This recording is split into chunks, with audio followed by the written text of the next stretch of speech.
Hello students, welcome back. Vishal Gupta आपका teacher. कैसे हो आप सब स्टूडेंट्स? इस वीडियो से मैं आपको क्लास 11 माइक्रो इकोनॉमिक्स स्टार्ट कराने जा रहा हूं। अभी तक आपने इस सेशन में मेरे साथ अकाउंट्स की वीडियोस देखी हैं, लेकिन अब मैं आपको माइक्रो इकोनॉमिक्स का सिलेबस भी स्टार्ट करा रहा हूं। तो ये पर्टिकुलरली जो सिलेबस हम फॉलो करेंगे बच्चों, वो CBSE का 2024-25 का सिलेबस है। ठीक है जी। उसका chapter number 1 economics and economy. और बच्चों, अगर आप किसी और बोर्ड से भी हो तो अगर आपका माइक्रो इकोनॉमिक्स का सिलेबस है क्लास 11th का, तो सिलेबस वही रहेगा, उसमें ज़्यादा कोई फ़र्क नहीं है। ठीक है बच्चों, तो चलिए स्टार्ट करते हैं chapter number 1 economics and economy. उसमें सबसे पहले हम बात करेंगे कि इकोनॉमिक्स क्या होती है।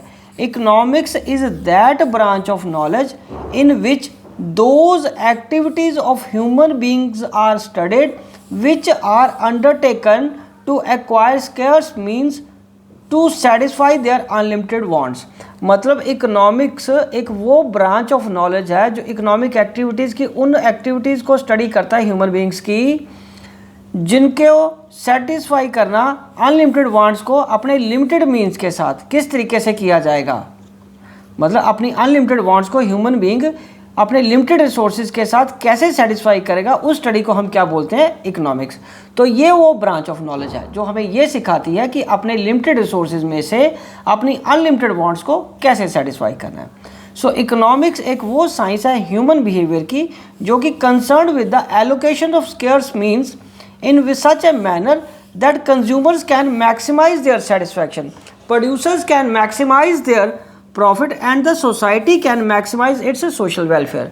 तो इकोनॉमिक्स एक वो साइंस होगी ह्यूमन बिहेवियर की जिस तरीके से हम अपने लिमिटेड रिसोर्सेज को, स्कार्स मीन्स मतलब लिमिटेड रिसोर्सेज को किस तरीके से इस्तेमाल करें कि कंज्यूमर अपना मैक्सिमम सेटिस्फैक्शन कर सके, प्रोड्यूसर अपने प्रॉफिट को मैक्सिमाइज कर सके और सोसाइटी अपने वेलफेयर को किस तरीके से आगे कर सके, मैक्सिमम कर सके। ठीक है बेटा, चलो अब हम बात करते हैं scarcity and choice is the essence of economy. ये इंपॉर्टेंट चीज़ है। सभी बच्चों को स्केर्सिटी और चॉइस का समझ लग जाता है, लेकिन एसेंस का समझ नहीं लगता।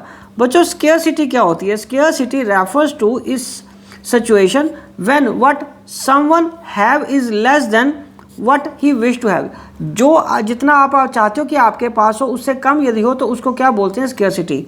तो स्केर्सिटी को अगर मैं हिंदी में बात करूँ तो ये कमी आ गई, किसी चीज़ की कमी। आपको 100 रुपये चाहिए था, आपके पास 80 रुपये हैं। आपको 500 यूनिट्स किसी चीज़ के प्रोडक्शन चाहिए थी, आपको वो 300 ही मिल पा रही है, तो वो क्या हो गया? स्केर्सिटी। तो अब हम बात करते हैं इसेंस। इसेंस मतलब हिंदी में बात करो तो सार, मतलब एक उस चीज़ का क्या तोड़ क्या निकला, तो basic nature of a thing, particular उसकी नेचर क्या है उस थिंग की, जिसके बारे में हम बात कर रहे हैं, किसके बारे में पर्टिकुलरली बात की जा रही है। और चॉइस क्या है? Choice is outcome of scarcity. क्योंकि कमी है तो इसीलिए अल्टरनेटिव्स है। अल्टरनेटिव्स का मतलब चॉइस, कि मैं पैसा इस जगह पे खर्चूं या अपना पैसा इस जगह पे खर्चूं। तो अगर हम थोड़ा थोड़ा हर जगह पे खर्च करते हैं या किसी एक को या दो को चूज करते हैं तो वो क्या गया? Choice. So choice refers to the process of selection from available limited alternatives. It emerges because resources are scarce and have alternative uses also. Choice तभी उत्पन्न होती है क्योंकि हमारे पास जो स्केर्स रिसोर्सेज है, जिनको कि हम लिमिटेड भी बोल सकते हैं, और उनके अल्टरनेटिव यूजेस भी अवेलेबल हैं। ठीक है बच्चों, चलो अब हम आगे बढ़ते हैं, इकोनॉमिक प्रॉब्लम की बात करते हैं। बच्चों, economic problem it refers to the problem of making a choice in a manner such that satisfaction is maximised. Satisfaction क्या होगी? Maximise. Why do we need to make a choice? हमें choice क्यों करनी पड़ती है? तो पहले है जो फीचर एसोसिएटेड विद रिसोर्सेज, उसमें हम बात करेंगे कि रिसोर्सेज तो लिमिटेड होते हैं in relation to human want, और रिसोर्सेज के अल्टरनेटिव यूजेस भी अवेलेबल हैं। ठीक है बच्चों, तो ये कौन से फीचर्स आ गए? रिसोर्सेज के। दूसरा अब हम बात करेंगे features associated with human wants. So wants are unlimited, recurring in nature and differ in urgency and intensity. Wants तो हमें पता कि अनलिमिटेड हैं या रीअकरिंग, बार बार आनी है। मतलब खाना हमने बार बार खाना है, सुबह खाया, दोपहर को खाना, इवनिंग में खाया, पेंसिल कंज्यूम हो गई, दोबारा चाहिए, पेन कंज्यूम हो गया, ख़त्म हो गया, अगला चाहिए, रीअकरिंग हो गया, बार बार डिमांड्स आनी ही आनी है, वांट्स आनी ही आनी है, और इसकी अर्जेंसी चेंज हो सकती है। अर्जेंसी का मतलब इस वक्त मुझे कैलकुलेटर की ज़रूरत नहीं है, मुझे पेंसिल की ज़रूरत है, तो अर्जेंसी होगी। इंटेंसिटी मतलब तीव्रता, कौन सी डिमांड को हमें पहले सेटिस्फाई करना है, कौन सी को प्रायोरिटी पे सेटिस्फाई करना है, किसकी प्रायोरिटी अभी नहीं है। इंटेंसिटी को दूसरा नाम हम प्रायोरिटी भी दे सकते हैं कि कौन सी डिमांड हमारी अभी चाहिए। अभी जैसे समर वेकेशंस में आप ये काम कर रहे हो कोई, तो आपको फाइल्स चाहिए, फाइल कवर चाहिए, प्रोजेक्ट से रिलेटेड काम चाहिए, कार्डबोर्ड नहीं चाहिए। लेकिन जैसे एग्जाम आ जाएगा तो आपको प्रोजेक्ट मटेरियल नहीं चाहिए, आपको इंटेंसिटी, आपकी प्रायोरिटी क्या हो जाएगी, कार्डबोर्ड खरीदने की। ठीक है बच्चों, चलो अब हम आगे बढ़ते हैं, बात करते हैं कि माइक्रो और मैक्रो इकोनॉमिक्स में क्या डिफरेंस है। बच्चों मैक्रो या माइक्रो इकोनॉमिक्स में सबसे पहले मैंने इधर लिखा है माइक्रो इकोनॉमिक्स और इधर लिखा है मैक्रो इकोनॉमिक्स। तो बच्चों इसमें जो मैंने चॉइस ऑफ वर्ड्स किया बहुत लिमिटेड और सिंपल किया है ताकि आप इसको अपने नोट्स आराम से इसको देख के बना सको। तो सबसे पहले बेसिस क्या रहा है, meaning. It studies economic relationship और economic problem related to an individual firm और कंज्यूमर एटसेट्रा। और मैक्रो इकोनॉमिक ये प्रॉब्लम्स या रिलेशनशिप स्टडी करता है इकोनॉमिक प्रॉब्लम्स का, इकोनॉमी एज ए होल। ठीक है जी, अब हम सेंट्रल इशू की बात करेंगे। Micro economics is basically concerned with the determination of output and price of an individual firm और industry. So macro economics is basically concerned with the determination of aggregate output and general price level in the economy as a whole. और अब हम आगे बढ़ते हैं, assumption of the study.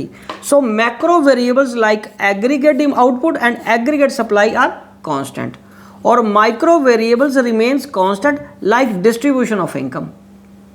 ठीक है बच्चों, तो माइक्रो की जब हम बात करेंगे तो मैक्रो वेरिएबल्स कांस्टेंट रहेंगे, और जब मैक्रो इकोनॉमिक्स की बात करेंगे तो माइक्रो वेरिएबल्स कांस्टेंट रहेंगे। ठीक है, और सेंट्रल रोल क्या है, मार्केट फोर्सेस का रहेगा डिमांड एंड सप्लाई के लिए, और मैक्रो इकोनॉमिक में सेंट्रल रोल किसका रहता है, गवर्नमेंट पॉलिसीज का।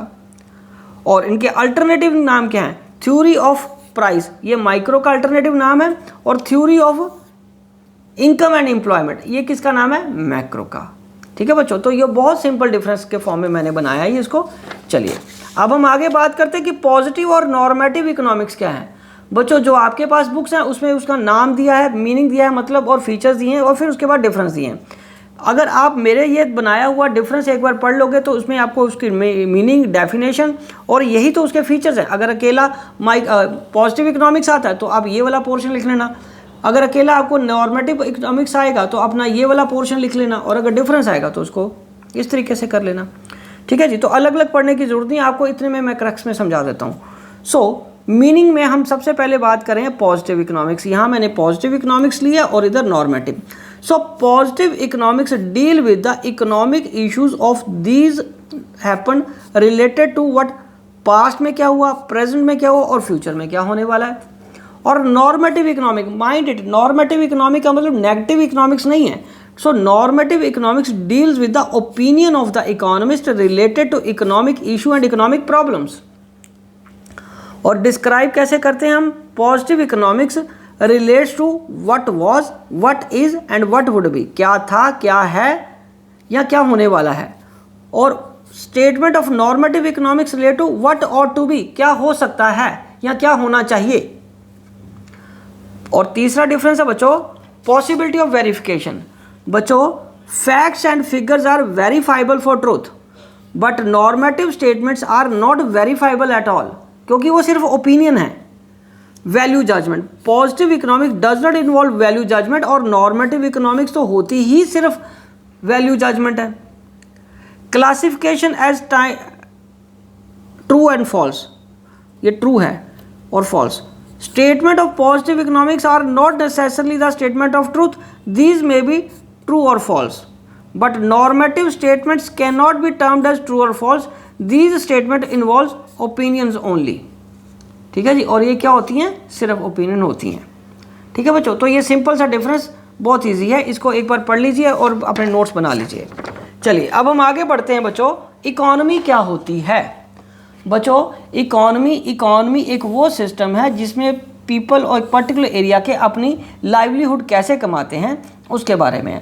सो economy is a system by which people of an area earn their living या लाइवलीहुड, लाइवली मतलब अपनी इकोनॉमिक एक्टिविटीज़ कैसे करते हैं, अपना आजीविका कैसे कमाते हैं। Economy is a system by which people of an area earn their living, अपनी आजीविका कैसे कमाते हैं। A simple economic is one which is in which the degree of interdependence and exchange is moderate degree। मतलब simple economy वो economy है जहाँ पे हम गुड्स के बदले में गुड्स भी एक्सचेंज कर सकते हैं, या थोड़ी सी ज़रूरतें हैं, सिंपली एक दूसरे पे इंटरडिपेंडेंस या एक्सचेंज बहुत कम है। और simple economy is opposite of complex economy, और जो कॉम्प्लेक्स इकोनॉमी है उसमें डिग्री ऑफ इंटरडिपेंडेंस और एक्सचेंज और is very high. Complex economy में इंटरडिपेंडेंस ज़्यादा एक दूसरे पे और एक्सचेंज भी हम ज़्यादा करते हैं। जैसे आज की डेट की अगर बात करें, हमें मोबाइल भी रिचार्ज कराना है, हमें गुड्स भी और बहुत सारी चीज़ें भी खरीदनी है, अनलिमिटेड वांट्स की तरह हमें डिफरेंट पर्सनस के साथ डील करना पड़ता है, हमें शूज़ भी लेने, हमें ये भी लेना है, XYZ बहुत सारी आइटम्स लेनी है, ठीक है। तो हम दूसरों पे डिपेंडेंट भी हैं काम करवाने के लिए, तो वो क्या आ जाएगा हमारा, वो कॉम्प्लेक्स इकोनॉमी है, ठीक है बच्चों। सो अब हम आगे बढ़ते हैं, classification of economics on the basis of degree of control. तो पहला क्या बच्चों, कंट्रोल्ड इकोनॉमी, दूसरा क्या है मार्केट इकोनॉमी, तीसरा क्या है मिक्स्ड इकोनॉमी। सो कंट्रोल्ड इकोनॉमी, मार्केट इकोनॉमी और मिक्स्ड इकोनॉमी। तो अब हम आगे बढ़ते हैं, इनको डिफरेंस के फॉर्म में, कंपैरिजन चार्ट के फॉर्म में मैंने बनाया है ताकि आपको इसको समझने में आसानी रहे। तो पहले सेंट्रली प्लान्ड है, फिर मार्केट इकोनॉमी है, फिर मिक्स्ड इकोनॉमी है। बच्चों सबसे पहले हम नेचर की बात करें तो सेंट्रली प्लान्ड इकोनॉमी में economic activities like production, consumption, investment and exchange are formally controlled by central authority that is government of that particular economy. और मार्केट इकोनॉमी में जितनी भी economic activities like production, consumption, investment, exchange हैं are controlled by market forces, ठीक है बच्चों। और economic activities are governed by free play of market forces but are regulated by the government. और इनका मोटिव क्या है बच्चों, मोटिव इसका है सेंट्रल प्लान का सोशल वेलफेयर और मार्केट इकोनॉमी का प्रॉफिट मैक्सिमाइजेशन, और मिक्स्ड इकोनॉमी का both profit maximisation and social welfare. Consumer sovereignty क्या है, कंज्यूमर सॉवरेन नहीं है, उसके पास कोई चॉइस नहीं होती। सेंट्रली प्लान्ड इकोनॉमी में सॉवरेनिटी का मतलब कि उसके पास डिसीजन लेने की कोई क्षमता नहीं होती, उसके पास कोई आज़ादी नहीं है, वो डिसीजन नहीं ले सकता कि कौन सी चीज़ लेनी है या नहीं लेनी। इस केस में तो बिल्कुल नहीं है। Consumer is sovereign because of choice, market economy में चॉइस है, consumer is sovereign as he has choice. और मिक्स्ड इकोनॉमी भी उसके पास चॉइस होती है। और कंट्रोल ऑफ रिसोर्सेज की अगर बात करें तो किसके, सेंट्रली प्लान में कौन कंट्रोल करता है, गवर्नमेंट, और मार्केट इकोनॉमी में प्राइवेट एंटरप्रेन्योर, और both with government and private entrepreneur mixed economy में रिसोर्सेज को कंट्रोल करते हैं।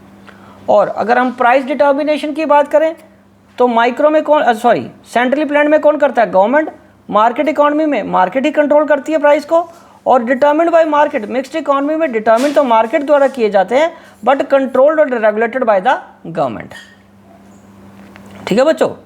तो अब हम आगे बढ़ते हैं, उसमें सबसे पहले जो 6 पॉइंट वो आ रहा है, domination of over economic activities. और वो क्या चीज़ है बच्चों, पब्लिक सेक्टर डोमिनेट करता है सेंट्रली प्लान्ड में, और प्राइवेट सेक्टर करता है मार्केट इकोनॉमी में। और both public and private sector किस में डोमिनेट करते हैं, मिक्स्ड इकोनॉमी में, ठीक है बच्चों। तो ये था हमारा सारा चैप्टर नंबर 1 माइक्रो इकोनॉमिक्स का, ठीक है बच्चों। तो इसी के साथ ये वीडियो यही कंप्लीट होती है, ठीक है जी। आप इसी तरह मेरे चैनल को सब्सक्राइब करके वीडियोस देखते रहिए और अपना कोर्स कंप्लीट करते रहिए। Wishing you good luck.